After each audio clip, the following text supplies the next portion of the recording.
नमस्कार, जय श्री राम सभी को। मैं विष्णु शर्मा आप सभी का स्वागत करता हूं अपने YouTube channel Shri Balaji academy पर।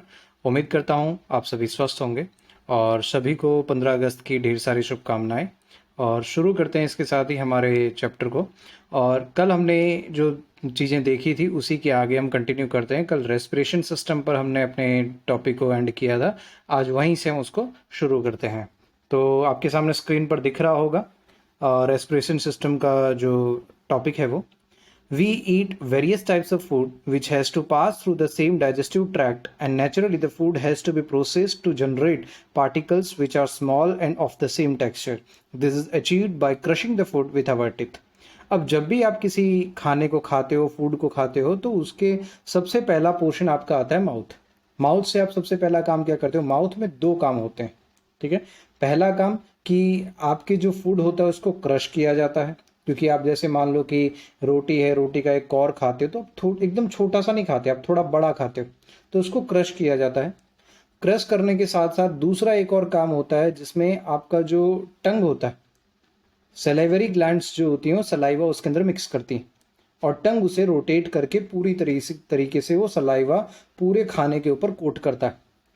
तो ये दो काम आपके माउथ में होते हैं। तो सबसे पहले आप क्या करोगे? उस खाने को क्रश करोगे, पूरी तरीके से उसे क्रश कर लिया जाएगा और उसके बाद फिर आप क्या करोगे? उसके अंदर सलाइवा जो होता है वो मिक्स होता है। Since the lining of the canal is soft, the food is also wetted to make its passage smooth. जैसे सपोज करो कि आपके पास कोई सॉलिड सब्सटेंस है, उसको अगर आपको कहीं पर पास कराना है तो मुश्किल होता है, लेकिन अगर उसी को लिक्विड में कन्वर्ट कर दिया जाए तो वो इजीली फ्लो हो जाएगा। समझ में आ रहा है ये चीज़? तो वही यहाँ पर भी होता है कि आपके खाने को सलाइवा मिक्स करने के साथ वो क्या हो जाएगा? थोड़ा पतला हो जाएगा। एक तो आपने जब उसको ब्रेक किया, दांतों से उसे ब्रेक किया, तो क्या हो जाएगा? एकदम पतला हो जाएगा, पाउडर की तरह, ठीक है। और सलाइवा उसके अंदर मिक्स कर दिया तो वो क्या हो जाएगा? लिक्विड की तरह बन जाएगा। हमारा जो ये कैनाल होता है बहुत सॉफ्ट होता है, इसलिए उसको पैसेज जो है ईजी हो पाए, इसलिए उसको लिक्विड में कन्वर्ट करना होता है। When we eat something we like, our mouth waters. This is actually not only water but a fluid called saliva secreted by the salivary glands. Another aspect of the food we ingest is its complex nature. ठीक है। जब हम खाना खाते हैं, जैसे कई बार ऐसा होता है, आपने सुना होगा कि मुंह में पानी आ जाना, ठीक है। जैसे आपने कोई अच्छी चीज़ देखी, आपको जो पसंद है वो चीज़ अगर आपने देखी तो आपको क्या होता है? माउथ वाटरिंग हो जाता है, मुंह में पानी आ जाता है। एक्चुअली वो पानी नहीं होता, वो होता है आपका सलाइवा, जो कि जैसे ही आप किसी खाने के बारे में, आपकी जो फेवरेट डिश है उसके बारे में जो आप सोचते हो, तो एक्टिवेट हो जाता है और वो सलाइवा रिलीज करना स्टार्ट कर देता है, और उसी को कहते हैं मुंह में पानी आ जाना, ठीक है। सलाइवा एक्चुअली होता क्या है? एक तरीके से आपके डाइजेस्ट को स्ट्रॉन्ग करने का, आपके खाने को अच्छे से पचाने का एक ऑप्शन होता है। और सबसे जो बेसिक पार्ट है वो ये करता है कि आपके खाने को लिक्विड में कन्वर्ट करने का काम करता है। Another aspect of the food we ingest is its complex nature. If it is to be absorbed from the alimentary canal, it has to be broken into smaller molecules. This is done with the help of a biological catalyst called enzymes. अब जिस तरीके से आपके घर में खाना जब आप खाते हो तो आपकी थाली में जो रोटी आती है वो काफ़ी बड़ी होती। आप उस पूरी बड़ी रोटी को एक साथ नहीं खाते, आप क्या करते हो? छोटे छोटे उसके पार्ट बनाते हो, उसको फिर सब्जी के साथ या फिर जिस भी चीज़ के साथ आप खाते हो उसको मिक्स करते हो और फिर बाद में खाते हो। मतलब आपने क्या किया? पूरी रोटी को एक साथ नहीं खाया, आपने थोड़ा थोड़ा करके खाया। वैसे ही हमारे बॉडी के अंदर होता है। जो खाना हम ले रहे हैं वो काफ़ी ज़्यादा कॉम्प्लेक्स स्ट्रक्चर में होता है। कार्बोहाइड्रेट्स है, प्रोटीन्स हैं, ये सारे काफ़ी ज़्यादा कॉम्प्लेक्स स्ट्रक्चर में होते हैं। कॉम्प्लेक्स स्ट्रक्चर का मतलब ये होता है, जैसे सपोज करो कि अगर सिर्फ नाइट्रोजन से रिलेटेड कोई चीज़ है तो सिंपल हो गई, लेकिन नाइट्रोजन के साथ हाइड्रोजन भी है, ऑक्सीजन भी है, सारी चीज़ें उसके साथ मिक्स हैं, तो उसे हम क्या कहेंगे? कॉम्प्लेक्स स्ट्रक्चर कहेंगे। तो उसको ब्रेक करना पड़ता है। उसको ब्रेक करने के लिए हमारे स्टमक में एक एंजाइम, एक चीज़ होती है जिसको हम कहते हैं एंजाइम। एंजाइम वो चीज़ होती है जो हमारे खाने को ब्रेक करती है। जो भी हम खाना खा रहे हैं उसको ब्रेक किया जाता है, किसके थ्रू? एंजाइम्स के through. The saliva contains an enzyme called salivary amylase. इस चीज़ को याद रखना। इस बायो के चैप्टर जब भी आप पढ़ो तो उसमें खास ध्यान रखें कि जो वर्ड्स आते हैं उन वर्ड्स को काफ़ी ज़्यादा याद रखना है और हाईलाइट कर लेना है अपने टेक्स्ट बुक में कि जो सलाइवा हम यूज़ करते हैं उसके अंदर कौन सा एंजाइम होता है। तो वो होता है सलाइवा एमिलेज, ठीक है। वो आपको याद रखना है, सलाइवरी एमिलेज, वो आपको याद रखना है कि सलाइवा के अंदर कौन सा एंजाइम होता है। तो salivary amylase that breaks down starch which is complex molecule to give simpler sugar. और जो हम स्टार्च यूज़ करते हैं, कल हमने स्टार्च के बारे में बात करी थी, स्टार्च के कुछ जो हमने एक्टिविटी है वो भी देखी। तो स्टार्च को ब्रेक करके वो किस में कन्वर्ट कर देता है? शुगर में। कौन कन्वर्ट करता है? सलाइवा। सलाइवा कहाँ से निकलता है? हमारे माउथ में सलाइवरी ग्लैंड्स होती है, वहाँ से सलाइवा निकलता है, जिसका एंजाइम होता है सलाइवरी एमिलेज, जो कि क्या करेगा? आपकी बॉडी में, आपके खाने में, आपके फूड में जो स्टार्च है उसको ब्रेक करके उसको शुगर में कन्वर्ट कर देगा। The food is mixed thoroughly with saliva and moved around the mouth while chewing by the muscular tongue. ठीक है। अब जो हमारी टंग होती है उसको मस्कुलर कहते हैं। मस्कुलर इन द सेंस कि उसके अंदर मसल्स ज़्यादा हैं। टंग के अंदर अगर आप देखोगे तो ऐसे दबाओगे, प्रेस करोगे तो आपको पता चल जाएगा कि उसके अंदर मसल्स होते हैं। तो ये एक्चुअली करता क्या है? टंग हमारे खाने के लिए क्या कर रहा है? भाई टंग तो सलाइवरी ग्लैंड जनरेट नहीं कर रहा, ना ही खाने को ब्रेक करने का काम कर रहा है। तो टंग एक्चुअली कर क्या रहा है? टंग सिर्फ और सिर्फ क्या करता है? जब हम खाना खाते हैं तो खाना ऊपर नीचे जो होता है वो किसकी वजह से होता है? टंग की वजह से होता है, ताकि वो जो सलाइवा है उस खाने के चारों तरफ कोट हो जाए। अदरवाइज क्या होगा? आगे पीछे कोट हो जाएगा, ढंग से कोटिंग उसकी होगी नहीं। इसलिए क्या किया जाता है कि उसे पूरी तरीके से कोट किया जाता है। It is necessary to move the food in a regulated manner along the digestive tube so that it can be processed properly in each part. अब रेगुलेटेड मैनर का मतलब क्या होता है? जैसे आप खाना खाते हो तब क्या एक साथ पूरी थाली का खाना उठाकर एक साथ खा जाते हो? नहीं, आप एकदम धीरे धीरे थोड़ा थोड़ा थोड़ा थोड़ा करके खाते हो। एक रेगुलेटेड मैनर में आप खा रहे हो और वही आपके स्टमक में जा रहा है, ताकि वो धीरे धीरे धीरे धीरे आपके स्टमक में जाए और धीरे धीरे वो वहाँ डाइजेस्ट हो। ठीक है। The lining of canal has muscle that contract rhythmically in order to push the food out forward. These peristaltic movement occurs all along the gut. अब होता क्या है? ध्यान से देखो कैसे हमारा खाना जो होता है वो नीचे की तरफ ही जाता है, कभी वापस रिटर्न नहीं आता। कभी कभी रिटर्न भी आता है, जब ऐसी कोई कंडीशन हो जाती है कि आपको इनकेस जैसे उल्टी वगैरह आनी होती तो रिटर्न आ जाता है खाना। जब आपका खाना ढंग से नीचे नहीं पहुंचा या फिर कैनाल में कहीं फंस गया तो उस कंडीशन में आपका खाना क्या हो जाता है? बाहर आ जाता है, जिसको हम उल्टी करना कहते हैं। ठीक है। और आपने देखा होगा, अक्सर ध्यान दिया होगा कभी, कि जब उल्टी होती है तो आपका खाना जो होता है ना, एकदम जैसे आपने चबा के खाया था ना वैसा का वैसा ही बाहर आता है। आप उसके अंदर चावल वगैरह खाए हैं तो चावल भी दिख जाते हैं। क्यों? क्योंकि आपके स्टमक में गया ही नहीं है। ठीक है। तो वैसा ही वहां पर होता है। तो ये एक्चुअली होता क्या है? ध्यान से देखिएगा इस चीज को, कि जब आप खाना खाते हो तो आपके बॉडी के अंदर जो ये ऑइसोफेगस जिसको हम कहते हैं, यहाँ पर आपका माउथ होता है। ये माउथ है आपका, ये पोर्शन, यहाँ से आप खाना खा रहे हो। ठीक है। और उसके बाद फिर जब आपका खाना नीचे की तरफ जाएगा तो ये जो पाइप होती है इसको हम ऑइसोफेगस कहते हैं। इसको हम क्या कहते हैं? ऑइसोफेगस कहते हैं।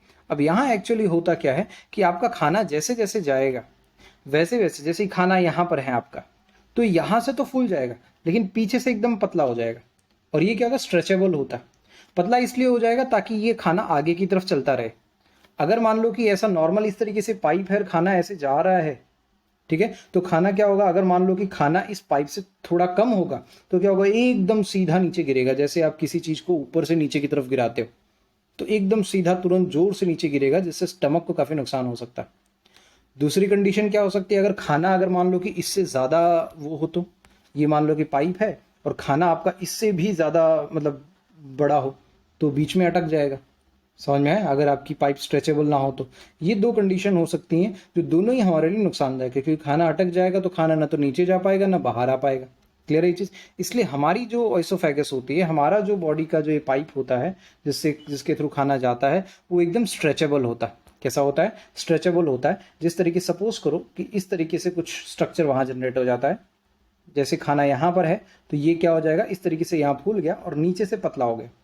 ये जो यहाँ से पतला हुआ है ये नीचे की तरफ इसको फोर्स करेगा, जिसकी वजह से ये डाउनवर्ड मूवमेंट करेगा। जब ये यहाँ आ जाएगा तो ये यहाँ से मोटा हो जाएगा और यहाँ इस पोजीशन पर ये वापस से पतला हो जाएगा। इस तरीके से आपका खाना जो होता है नीचे की तरफ मूव करता है। ठीक है। और यहाँ पर जब आप खाना खाते हो तो वहाँ पर दो पाइप होती है। एक आपकी फूड पाइप होती है जो कि ये रही, जिसको हम ऑइसोफेगस कहते हैं। इसके साइड में ही एक और पाइप होती है जिसको हम विंड पाइप कहते हैं, जिससे हम सांस लेते हैं। ठीक है। अब उस समय जब हम सांस लेते हैं तो जब खाना हम खा रहे होते हैं तो सांस का जो पाइप होता है, विंड पाइप होता है, वो बंद हो जाता है। क्यों? क्योंकि अगर गलती से वो खाना आपके विंड पाइप में चला जाएगा तो आपको काफ़ी नुकसान हो सकता है। ठीक है, आपका जो विंड पाइप है वो चॉक हो सकता है, इसलिए वहाँ पर क्या होता है वो बंद हो जाता है। कई बार ऐसा होता है कि कुछ खाने के पार्टिकल विंड पाइप में चले जाते हैं, तो आपको जो खांसी आती खाते समय वो उसी वजह से आती है। उसका जो बेसिक रीज़न होता है वो वही होता है। ठीक है, इसलिए कहा जाता है आपको जब भी खाना खाते हो तो आपके माता पिता कहते हैं हड़बड़ाहट मत करो। क्यों? क्योंकि जब आप हड़बड़ाहट करते हो, जल्दी जल्दी में खाते हो, तो आपका विंड पाइप का जो वो विंड पाइप है वो बंद हो ही नहीं पाता। वो तो उसकी वजह से खाना आपके विंड पाइप में पहुंच जाएगा और आपको खांसी आना और फिर एक तरीके से क्या बोलते हैं परेशानी हो सकती। समझ में? इसलिए ऐसा कहा जाता है। It is necessary to move the food in a regulated manner along the digestive tube so that it can be processed properly in each part. The lining of canal has muscle that contract rhythmically in order to push the food forward. This peristaltic movement occurs all along the gut. और ये हर जगह होता है। पहले यहाँ से मोटा हुआ, फिर बाद में यहाँ से होगा, फिर यहाँ से होगा। जहाँ जहाँ आपका फूड होगा वहाँ वहाँ आपका जो ये मूवमेंट होगा वो जनरेट होगा। ठीक है, और ये इस तरीके से होगा। अब इसके आगे क्या होता है? From the mouth the food is taken to the stomach through the food pipe और ऑइसोफेगस। माउथ से स्टमक तक फूड को पहुंचाने का काम कौन करता है? ये पाइप करता है, जिसको हम कहते हैं ऑइसोफेगस या फिर फूड पाइप कहते हैं। सिंपल लैंग्वेज में कहो तो आप उसे फूड पाइप भी कह सकते हो। अगर इसे क्या नाम है टेक्निकल नाम देना चाहो तो वो होता है ऑइसोफेगस। जो ये रहा ऑइसोफेगस लिखा हुआ है, ये होता है माउथ आपका बकल कैविटी। बकल कैविटी मतलब जिस टंग और फिर आपका टीथ और सैलिवरी ग्लैंड, ये पूरा मिलाकर आपका क्या बनता है? बकल कैविटी बनता है। ठीक है, तो याद रखें कि खाने को आपके माउथ से स्टमक तक पहुंचाने का पाइप का जो नाम होता है वो क्या होता है? ऑइसोफेगस होता है। The stomach is a large organ which expands when food enters it. The muscular walls of the stomach help in mixing the food thoroughly with more digestive juices. जैसे ही ये खाना स्टमक के अंदर पहुंचता है, जैसे ही ये खाना स्टमक के अंदर पहुंचता है तो स्टमक भी क्या होता है? एनलार्ज होता है। स्टमक भी मस्कुलर पार्ट है, ऑर्गन है, तो वो भी क्या हो जाएगा? एनलार्ज हो जाएगा, बड़ा हो जाएगा, छोटा हो जाएगा। जिस तरीके से रिक्वायरमेंट होती है वैसे वो हो जाता है। अब जैसे ही आपने खाना खाया तो जो आपके इनर लाइनिंग होती है स्टमक की, जो ये इनर लाइनिंग होती है, ये वाला पोर्शन, ये जो इनर लाइनिंग, इसको हम कहते हैं इनर लाइनिंग। ये जो आपकी है ना, इसको हम इनर लाइनिंग कहेंगे। ठीक है, अंदर के पोर्शन का पार्ट, मतलब अंदर का पोर्शन। ठीक है, तो वो क्या करेंगे? डाइजेस्टिव जूसेस, जिसको हम एंजाइम कहते हैं, वो रिलीज करेंगे, जिसके थ्रू आपका खाना जो होगा वो ब्रेक होगा। ठीक है, आगे बढ़ते हैं। The digestion in stomach is taken care by the gastric glands present in the wall of the stomach, and these release hydrochloric acid. अब डाइजेशन एक्चुअली होगा कैसे? डाइजेशन तो किसी चीज़ से हो सकता है जो उस खाने को ब्रेक कर पाए, उस खाने को सिंपलर फॉर्म में ब्रेक कर पाए। तो वो किससे होगा? एंजाइम से होगा। और एंजाइम्स कौन रिलीज करता है? Enzymes means acid. एसिड कौन रिलीज करेगा? Gastric gland. कौन रिलीज करेगा? गैस्ट्रिक ग्लैंड, जो कि कहाँ होते हैं? आपके स्टमक के अंदर होते हैं, वॉल ऑफ द स्टमक के अंदर होते हैं। जो ये वॉल होती है उन वॉल्स के अंदर होता है। ये जो वॉल्स आपको दिख रही हैं, इन वॉल्स के अंदर गैस्ट्रिक ग्लैंड्स होते हैं जो एंजाइम रिलीज करेगा। कौन सा एसिड रिलीज होता है? Hydrochloric acid. Remember this thing, hydrochloric acid आपका वहां पर रिलीज होता है। यहां इस चीज को अगर आप अंडरलाइन करना चाहें तो इसे अंडरलाइन कर लें, हाइड्रोक्लोरिक एसिड। ठीक है, these release hydrochloric acid, a protein digesting enzyme called pepsin. Protein को जो डाइजेस्ट करता है उसका नाम क्या होता है? पेप्सिन होता है। प्रोटीन को जो डाइजेस्ट करेगा उसे हम क्या कहेंगे? पेप्सिन कहेंगे। पीछे हमने देखा स्टार्च को सिंपलर फॉर्म में कन्वर्ट करने के लिए कौन कौन होता है? Salivary amylase. Salivary amylase. और प्रोटीन को डाइजेस्ट करने का काम कौन करता है? पेप्सिन। And mucus. म्यूकस क्या होता है वो आगे मैं बताऊंगा। The hydrochloric acid creates an acidic medium which facilitate the action of the enzyme pepsin. अब हाइड्रोक्लोरिक एसिड की क्या जरूरत है? हाइड्रोक्लोरिक एसिड वहां पर एक एसिडिक मीडियम जनरेट करेगा। जब स्टमक के अंदर खाना पहुंचेगा तो वहां पर एक acidic medium hydrochloric acid generate करेगा, जिसकी वजह से पेप्सिन अपना काम आसानी से कर पाएगा। जो पेप्सिन जो कि आपके प्रोटीन को डाइजेस्ट करेगा वो काम आसानी से कर पाएगा। What other function do you think is served by the acid? The mucus protects the inner lining of the stomach from the action of the acid under the normal condition. अब actually हम main topic पर आते हैं। जैसे देखो, थोड़ा सा हम इसे बड़ा कर लेते हैं।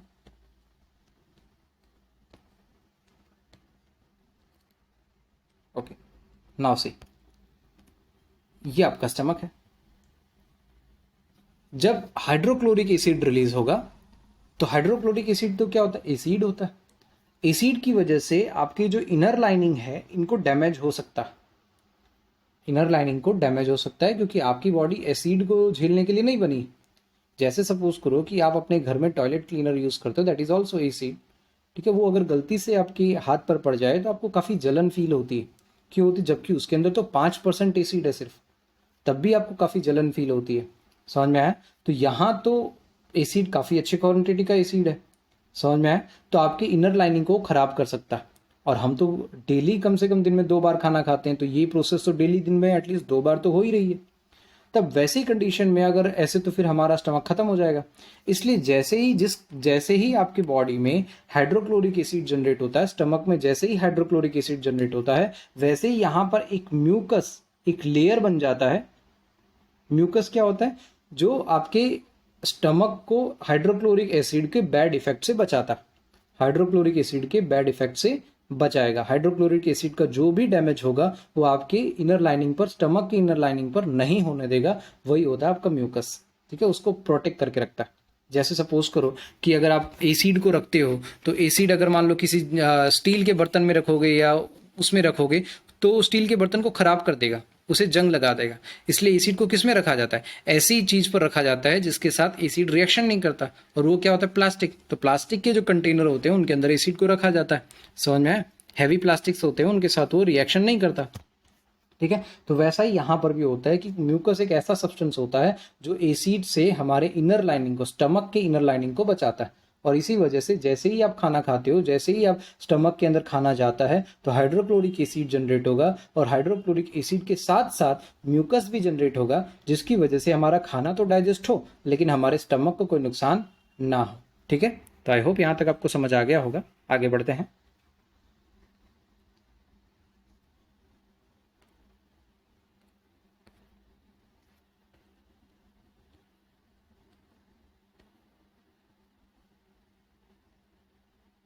We have often heard adults complaining about acidity. Can this be related to what has been discussed above?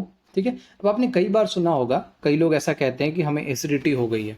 Actually acidity होती क्या है, जब आप बहुत ज़्यादा हैवी खाना खाते हो, बहुत ज़्यादा स्पाइसी खाना खाते हो, बहुत ज़्यादा गर्म मसाले वाला खाना खाते हो, तो एक्चुअल में होता क्या है कि आपकी बॉडी का जो एसिड होता है, जो आपके खाने का जो एसिड होता है, हाइड्रोक्लोरिक एसिड तो जनरेट होना ही होना है। उसके साथ साथ आपने जो बहुत ज़्यादा तीखा है और बहुत ज़्यादा स्पाइसी खाना खाया, तो उसमें भी काफ़ी ज़्यादा एसिडिक नेचर होता है। तो वो आपके स्टमक का जो कंडीशन होता है इतना ज़्यादा एसिडिक हो जाता है कि म्यूकस भी वहाँ काम नहीं कर पाता। और म्यूकस जब काम नहीं कर पाएगा, तो आपका जो बॉडी का स्टमक का जो एसिड है, वो म्यूकस को ओवरकम करके आपके स्टमक को नुकसान पहुंचाता है, स्टमक में एक जलन सी फीलिंग पैदा करता है। और उसी को हम क्या कहते हैं, एसिडिटी कहते हैं। उसी को हम क्या कहते हैं, एसिडिटी कहते हैं। तो इसके लिए सॉल्यूशन क्या होता है, आप जनरली इनो पीते हो, तो एसिड को जो मारने वाली चीज़ होती है वो क्या होती है, बेस होता है। तो आप बेसिक नेचर की कोई भी चीज़ अगर आप यूज़ कर लोगे, तो वो ऑटोमेटिकली आपका वहाँ पर काम ईजी हो जाएगा, ठीक है। The exit of food from the stomach is regulated by a sphincter muscle which release it in a small amounts into the small intestine. अब स्फिंक्टर मसल क्या होता है, ऐसी मसल जो आपके खाने को रेगुलेट करता है, खाने को बाहर जाने से। जैसे आपके घर में नल होता है, ठीक है, नल से आप पानी को रेगुलेट कर सकते हो। अगर आपको बहुत फोर्स का पानी चाहिए, फोर्स से पानी चाहिए, तो आप उसको फुल ओपन कर लोगे। अगर आपको स्लो पानी चाहिए, स्लो स्पीड वाला पानी चाहिए, तो आप उसे थोड़ा कम ओपन करोगे। तो वैसे ही आपके स्टमक जो होता है उसके अंदर एक स्फिंक्टर मसल होता है, जो कि क्या करता है, आपके खाने को इंटेंस्टाइन में, स्मॉल इंटेंस्टाइन में पहुंचाना है, लेकिन उसे रेगुलेटेड वे में पहुंचाना है। ऐसा नहीं कि मतलब उसे जैसे ये देखो, ये आपका स्टमक है और यहीं पर आपका होता है स्फिंक्टर मसल, जो कि आपका क्या करेगा, खाने को बहुत ही स्लोली, धीरे धीरे धीरे धीरे आपके स्टमक में, सॉरी, स्मॉल इंटेंस्टाइन में जाने देगा, ताकि आपको किसी भी तरह का नुकसान ना हो।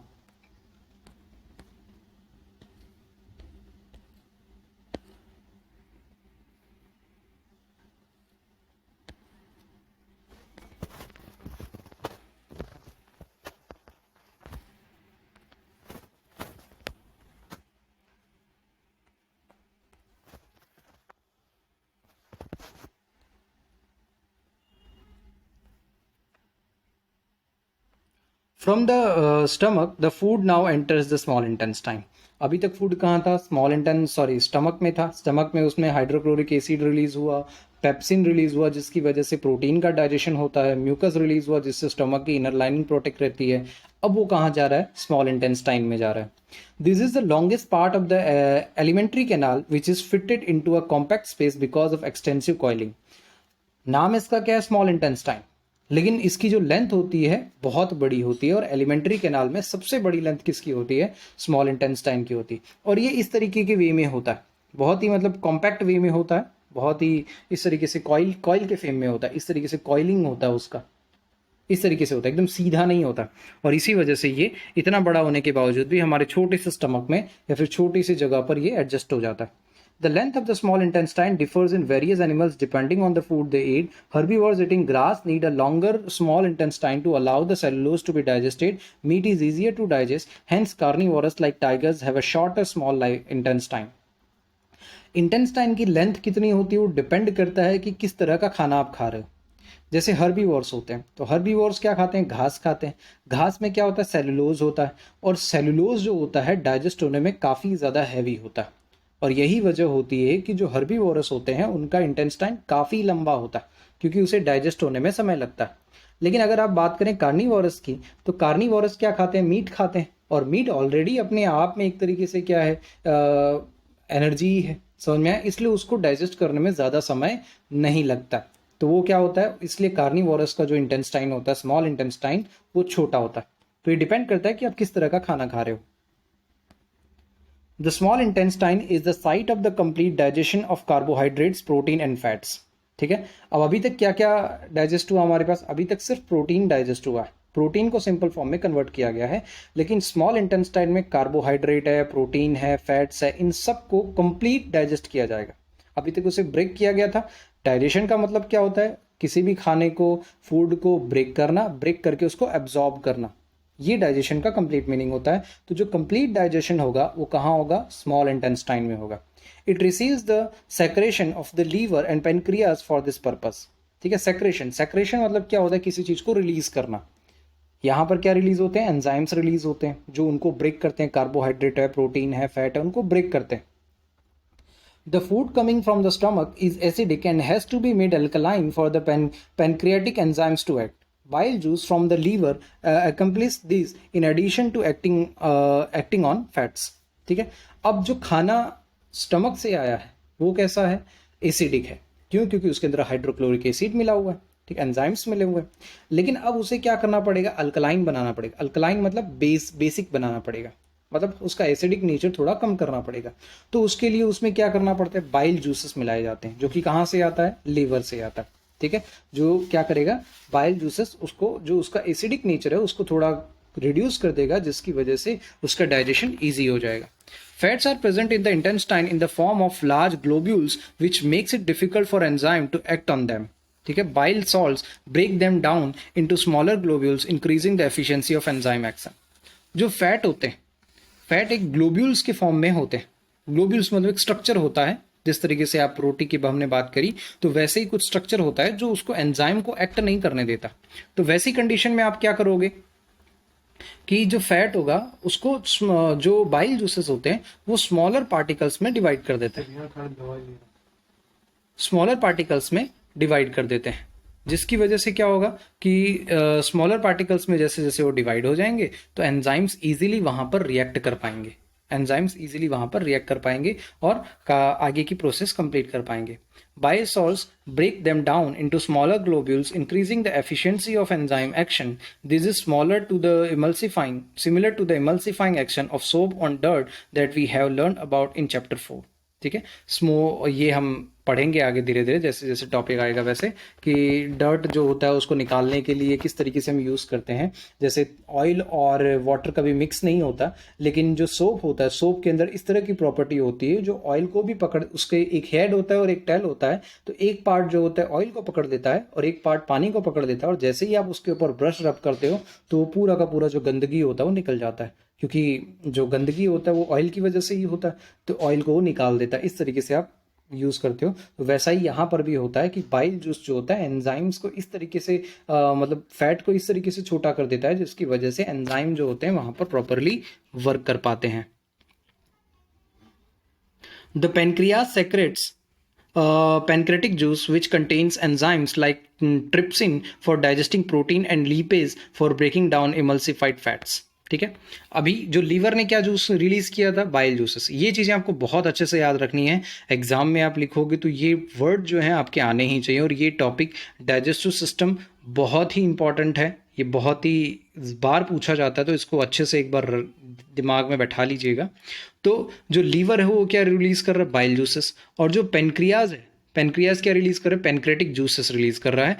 ठीक है, जो कि किसको डाइजेस्ट करेगा, वो डाइजेस्ट करेगा आपके प्रोटीन को और लिपेज को। ठीक है, ठीक है, प्रोटीन को और लिपेज को, जो कि आपकी इमल्सिफाइड फैट्स होते हैं। जो फैट हम खाते हैं, जो खाने में फैट होता है, उसको भी वो क्या करते हैं, ब्रेक डाउन करते हैं। The walls of the small intestine contain glands which secrets intestinal juice. The enzymes present in it finally convert the proteins to amino acid, complex high carbohydrates into glucose, and fats into fatty acid and glycerol। ये बहुत important line है, इसको आप mark कर लीजिएगा। The enzyme present in the finally convert the proteins into amino acid. Protein को किस में कन्वर्ट किया जाता है, एमिनो एसिड में कन्वर्ट किया जाता है। कॉम्प्लेक्स कार्बोहाइड्रेट को ग्लूकोज में, फैट को फैटी एसिड या फिर ग्लिसरॉल में, और ग्लिसरॉल में। ठीक है, protein amino acid, carbohydrate glucose में, फैट को कन्वर्ट किया जाएगा फैटी एसिड या फिर ग्लिसरॉल में। अगेन रिपीट कर रहे हैं, प्रोटीन को एमिनो एसिड में कन्वर्ट किया जाएगा, कार्बोहाइड्रेट को ग्लूकोज में कन्वर्ट किया जाएगा, और फैटी एसिड को फैट को फैटी एसिड या ग्लिसरॉल में कन्वर्ट किया जाएगा।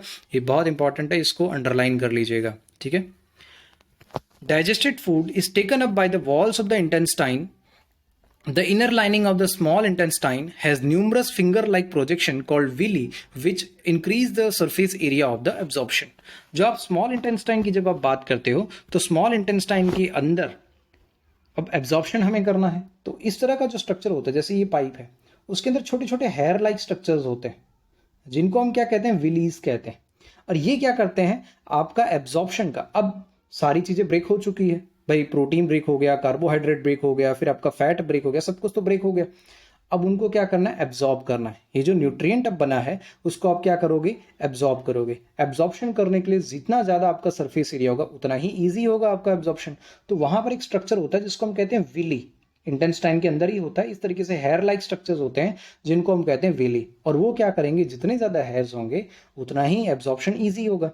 मान लो कि 10 हेयर होंगे तो एब्जॉर्प्शन मान लो कि 10 ग्राम जो न्यूट्रिएंट है उनका हुआ। अगर मान लो कि 20 होंगे तो डबल हो गया, 30 हुए तो और ज़्यादा हो जाएगा। तो जितने ज़्यादा हेयर्स हैं उतना ही उनका एब्जॉर्प्शन क्या होता है, ज़्यादा होता है। तो ये हेयर जो हैं, विली हैं, वो क्या करते हैं, आपके एब्जॉर्प्शन का सरफेस एरिया बढ़ाते हैं। एब्जॉर्प्शन का सरफेस एरिया बढ़ाते हैं, क्योंकि अगर हेयर नहीं होता तो एब्जॉर्प्शन बहुत कम रेट पर हो पाता, लेकिन हेयर है तो एब्जॉर्प्शन काफ़ी अच्छे रेट पर हो जाता है। The villi are richly supplied with blood vessels and take the absorbed food to each and every cell of the body, where it is utilized for obtaining energy, building up new tissues and the repair of old tissues।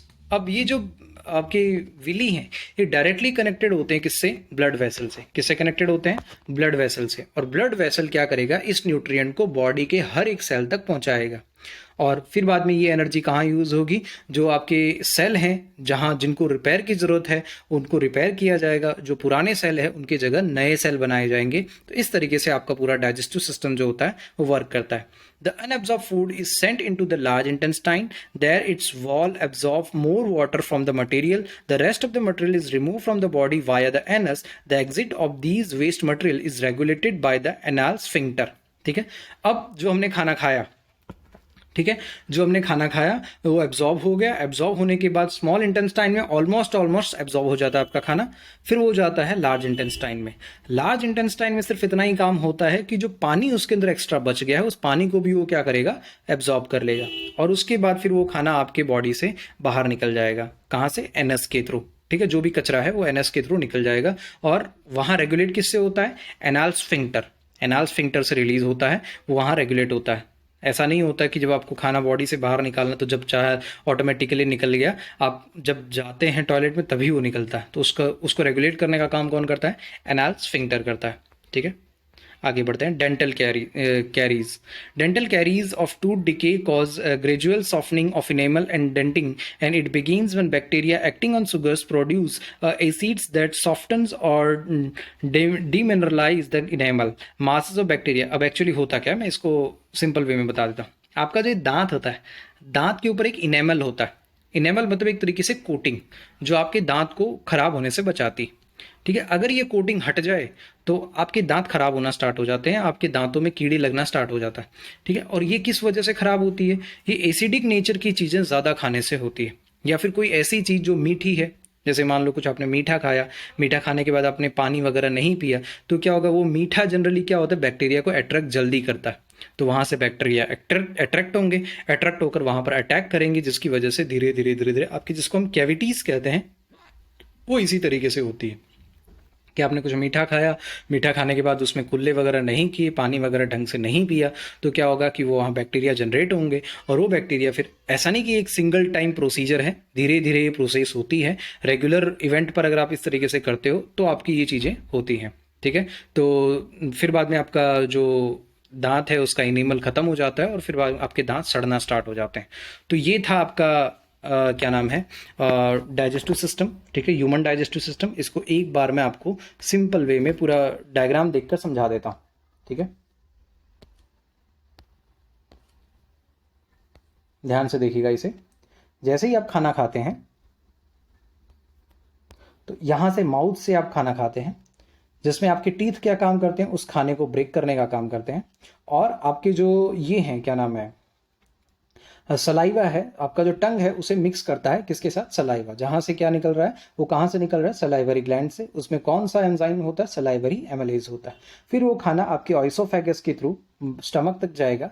Stomach में जैसे ही खाना जाएगा, regulated वे में जाता है, stomach में जैसे ही खाना जाएगा वहां पर हाइड्रोक्लोरिक एसिड जनरेट होगा और म्यूकस जनरेट होगा। हाइड्रोक्लोरिक एसिड जनरेट होने के बाद वहां पर एक पेप्सिन भी जनरेट होता है, जो एक एंजाइम होता है जो प्रोटीन को डाइजेस्ट करने का काम करता है। फिर यहाँ से खाना आपका ब्रेक होने के बाद फिर यहाँ से एक स्फिंक्टर होगा, जिसके थ्रू वो स्मॉल इंटेस्टाइन में जाएगा। स्मॉल इंटेस्टाइन में खाना जो होगा आपका फिर फर्दर डाइजेस्टिव होगा, वहाँ पर लीवर से जो है बाइल जूसेस निकलेंगे, और जो आपके पेनक्रियाज है वहाँ से पेनक्रेटिक जूसेस निकलेंगे, और वहाँ से फिर वो फर्दर जो आपकी कार्बोहाइड्रेट्स है, प्रोटीन है, फैट है, उनको क्या करेगा, डाइजेस्ट कर देगा। जो आपके क्या बोलते हैं, कार्बोहाइड्रेट है उनको डाइजेस्ट किया जाएगा, प्रोटीन को डाइजेस्ट किया जाएगा, और फिर फाइनली जो फैट है उसको फैटी एसिड या ग्लिसरॉल में डाइजेस्ट किया जाएगा। और उनके बाद धीरे धीरे आगे जैसे जैसे जाओगे वैसे वैसे कुछ विली लाइक स्ट्रक्चर होते हैं, हेयर लाइक स्ट्रक्चर होते हैं, जिनको हम विली कहते हैं, जो कि डायरेक्टली कनेक्टेड होते हैं ब्लड वेसल से, और वो उस खाने में से जो न्यूट्रिएंट्स थे उनको एब्जॉर्ब कर लेगा, और विली जो होगा वो ब्लड वेसल के थ्रू खाने को पूरे बॉडी में पहुंचा देगा, जिससे हमें न्यूट्रिशन मिलता है। और उसके बाद जो बचा हुआ खाना है वो कहाँ चला जाएगा, बचा हुआ जो वेस्ट है वो कहाँ चला जाएगा, लार्ज इंटेस्टाइन में। लार्ज इंटेस्टाइन में जो एक्स्ट्रा बचा हुआ पानी है वो एब्जॉर्ब हो जाएगा, और बाकी का जो खाना है एनएस के थ्रू बॉडी से बाहर निकल जाएगा। तो ये पूरा होता है हमारा डाइजेस्टिव सिस्टम। तो इसी के साथ आज की क्लास यहीं समाप्त करते हैं। सभी को जय श्री राम, मिलेंगे नेक्स्ट क्लास में।